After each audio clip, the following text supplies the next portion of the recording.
Arestado ang 5 Chinese national at isang Pilipinong sangkot sa pamaril sa 2 Chinese national sa Parañaque.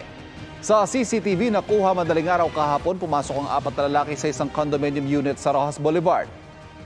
Maya-maya, 6 na silang lumabas mula sa isang kwarto at saka sumakay sa elevator at umalis sa gusali.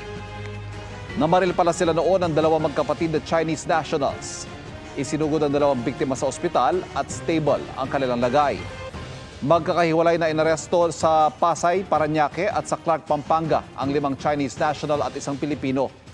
Batay sa investigasyon, may utang umano ang 2 biktima sa isang grupo ng Chinese nationals na nagpapautang sa casino players. 4 pa ang tinutugis sa mga otoridad. Kasama ang umano'y big boss ng grupo na Chinese national din. Batay sa kanilang paunang investigasyon, walang indikasyon na may kinalaman sa Pogo ang mga suspect.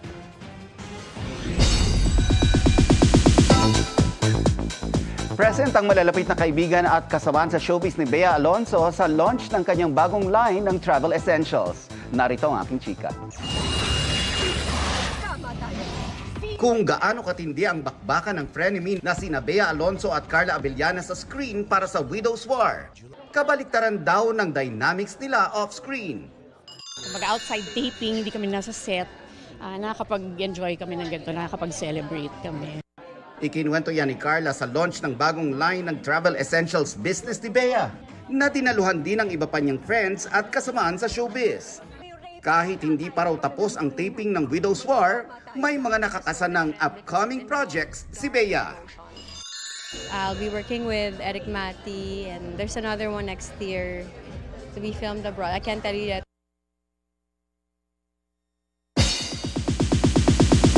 Extra fun ang trip to Hong Kong ni Asia's multimedia star Alden Richards para sa upcoming film na Hello, Love Again.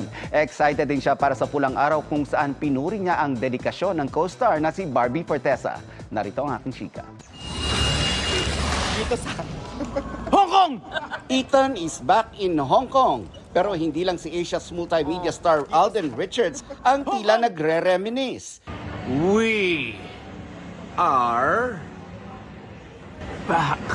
Kasama niyang naghahanda para sa Hello, Love Again, sina Joros Gamboa at Jeffrey Tam. Kulitan is real para sa hashtag Jejo din na nag-groovy sa balcony ni na Ethan at Choi sa Hello, Love, Goodbye. Triple ang saya sa trip ng trio na laging magkasama mula sa kanilang room hanggang sa pamamasyal. Sa November 30 na mapapanood ang Hello, Love Again na first film collaboration ng GMA Pictures at Star Cinema. Bukod sa Hello, Love Again, kaabang-abang din ang karakter ni Alden na si Eduardo sa upcoming Kapuso series na Pulang Araw. Makakasama niya sina Barbie Fortesa, David Licauco, Dennis Trillo at Sanya Lopez. Sa interview ng GMA News Online kay Alden, pinuri ng aktor ang dedikasyon ni Barbie sa pag-arte. Kaya kahit marami ang mabibigat na eksena, naging madali ang paggawa nito, lalo na't pareho raw silang passionate sa kanilang craft. I ask myself pinagdaanan talaga to? Meron ba sa mga kakilala ko na merong kamag-anak na dinaanan to? Parang napakahirap. I think that's where I get my emotions from when I do scenes. Mapapanood na ang Pulang Araw sa online streaming platform na Netflix on July 26 at sa GMA Prime simula July 29. Sabi nga nila, kung anong puno, siya ring bunga. Ganyan ang ilang pamilya na sinundan ang yapak ng kanilang padre de pamilya sa propesyon at sa pangalan. Yan ang tinutukan ni Bernadette Reyes. Eto si Bonifacio Luna III, ang kanyang tatay, junior ng kanyang lolo Bonifacio. At ang kanyang anak na si 4D, ika-4 na henerasyon na ng kanilang pangalan. Hango raw ang kanilang pangalan sa ating mga bayani. Pero hindi lang sila sa itsura at pangalan nagkakaparehas. Pinagbubuklo din sila ng musika. Itang ungakong molong. Pare-parehas kami marunong, mahilig sa music.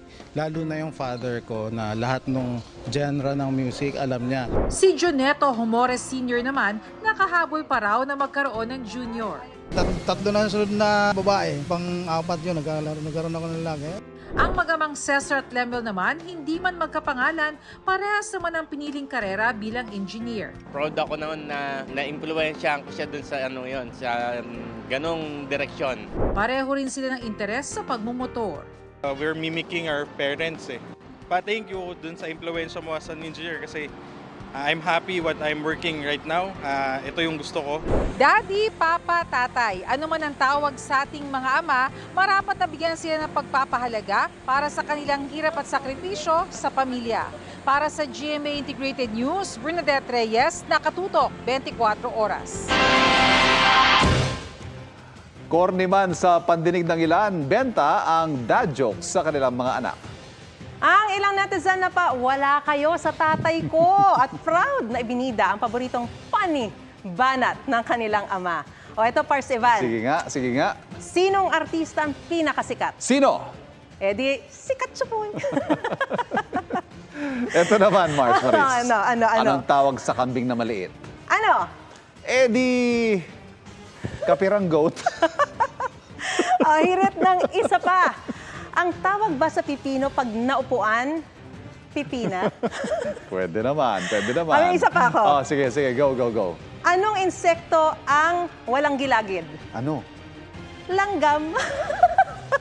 Thank you kay Nestor Corrales. Habay man o wali, tiyak na maghahatid yan ng ngiti ngayong espesyal na araw para sa kanila. Wala nga diba? namang gums, di ba? Walang gums. Dad joke yan ha. Yan po mga balita ngayong weekend mga kapuso para sa mas malaking misyon at mas malawak na paglilingkod sa bayan. Ako po si Ivan Mayrin. Ako po si Mariz Umali mula sa GMA Integrated News, ang News Authority ng Pilipino. Nakatutok kami 24 oras.